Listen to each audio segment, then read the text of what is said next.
or clarify na suspended yung efficacy ng TRO dahil nga hindi pa nakapag-comply with condition number 1 because it's clear, it's common sense.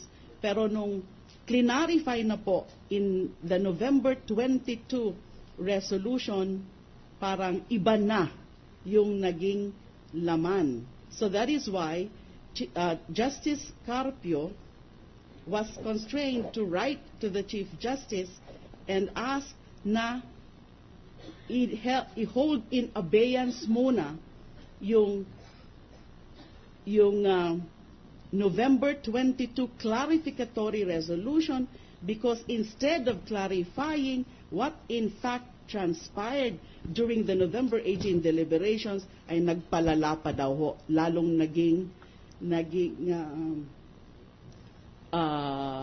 napasama pa dahil hindi naman daw yun talaga ang tunay na intention. And it would appear from the narration of Justice Sereno na si Chief Justice po ang nagpasingit nung version na iyon. There are several portions po, hindi ko kasi maaano lahat, but if you read very thoroughly this dissenting opinion, makikita ho natin yung buong istorya. Anyway, Madam Secretary, for the information of the Chair, I would like to ask you this question. Were you present in the arguments done in the Supreme Court with respect to the issuance of the TROs and the succeeding resolutions of the Supreme Court?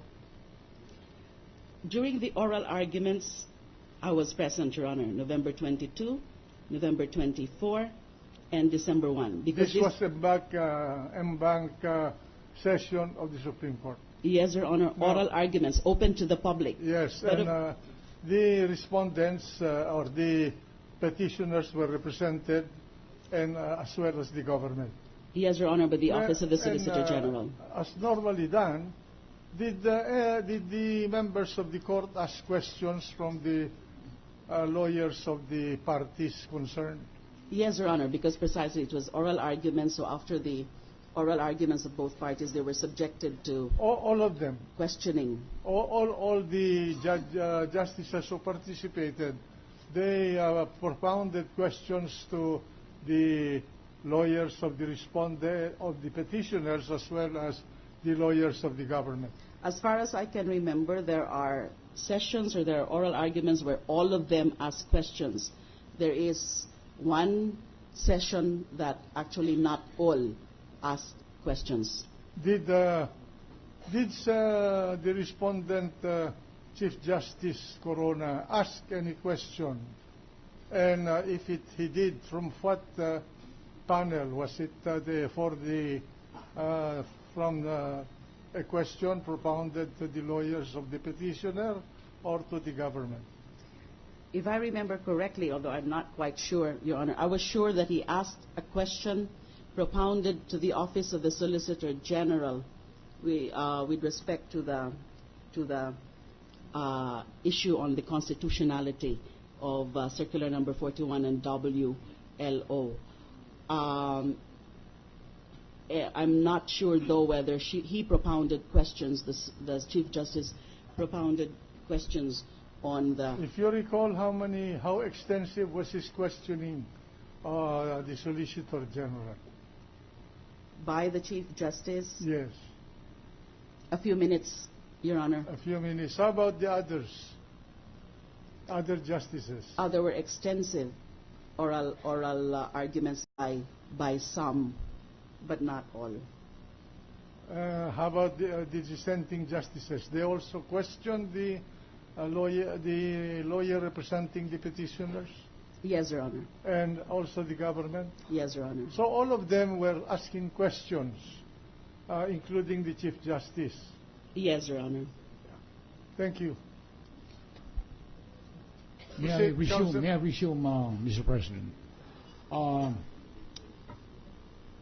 Ginang kalihim, ibabalik ko po kayo doon sa Nobyembre 15 na kung saan mga bandang 1:00, 2:00, sabi nyo, nakita nyo sa television na nagkaroon ng press con si Mr. Marquez at doon sa kauna-unang panahon nalaman nyo na mayroon palang TRO na ilinalabas ng Korte Suprema. Yes, Your Honor, as announced. Noong Sir. pagkatapos na kita niyo, napakinggan ito sa television, natatandaan po ba ninyo, kung meron kayong natatandaan, na anumang pangyayari nakapagbigay sa inyo ng problema na nauukol sa Department of Justice? Opo, if you're referring po sa November 15, nung in-announce nga po ni Ginoong Maidas Marquez yung issuance ng TRO. Pero as of November 15, wala po kaming natanggap pang kopya. Ay nagtangka po na umalis yung former President Macapagal Arroyo and former First Gentleman. Pumunta po sila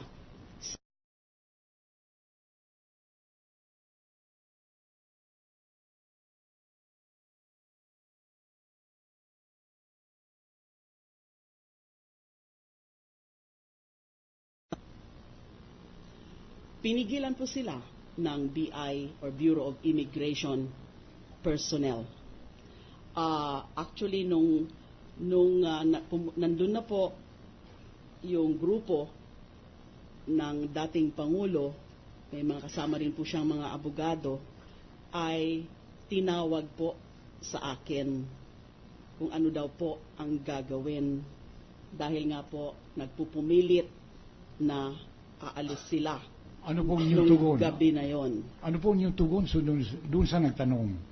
Ang nagtanong po ba sa inyo ang immigration Opo. sa airport? If I'm not mistaken, it was the executive director of BI ang humingi ng guidance.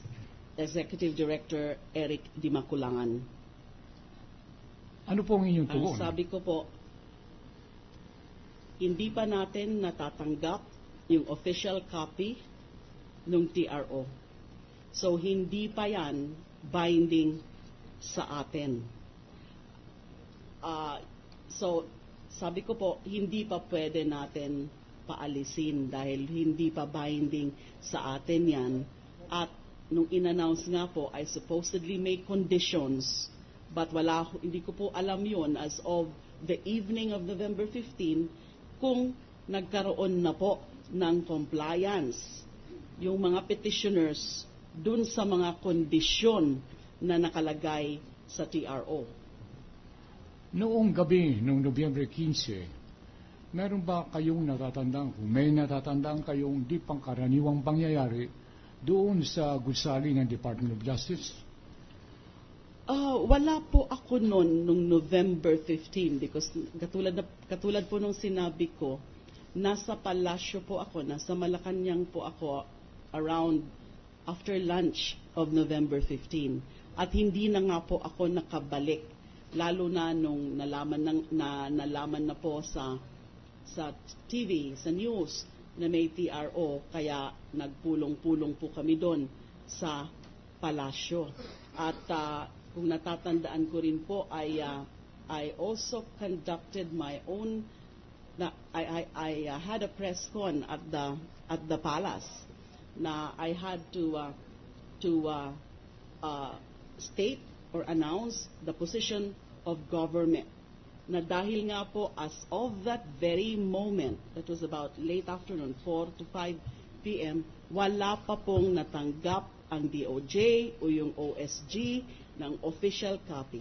Because under the law, under the rules, ang announcement po through media or press con is not one of the modes of service, and therefore it cannot be considered as effective. So, napansin ko po kanina nung sumasagot kayo sa mga itinatanong ng kagagalang na Pangulo, binabasa ninyo yung dissenting opinion ni Justice Sereno, yung pong exhibit V1. Ang tanong ko po sa inyo ngayon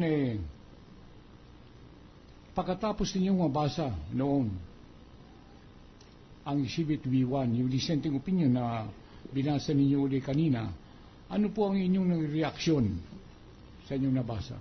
Na lubhaw akong nabahala kasi itong December 13 pong resolution na ito at yung mga dissenting opinions natanggap lang ho namin ito December 21. At sa unang pagkakataon, doon ho namin nalaman kung ano yung mga